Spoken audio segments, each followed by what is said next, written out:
Kutukan kamu tahu tak, Kuan Im tak mau sampai ke cungkok, bikinnya dewa langit dan tusangnya bikin kelawar.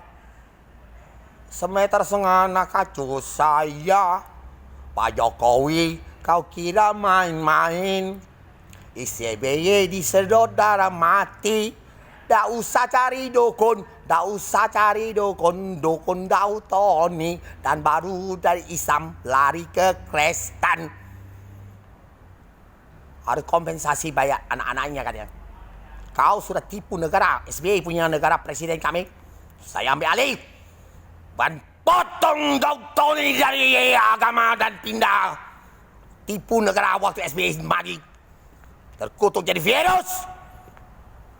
Dan walaupun dan sugokong potong bang di Kelenteng yang makau misalnya nak Kuan Im kau jadi kelabang, apakah mau walaupun semuanya jadi lonte, jadi semuanya semua agama tutup dan Allah makan suatu Turki agama dan istana dekat Islam gempanya.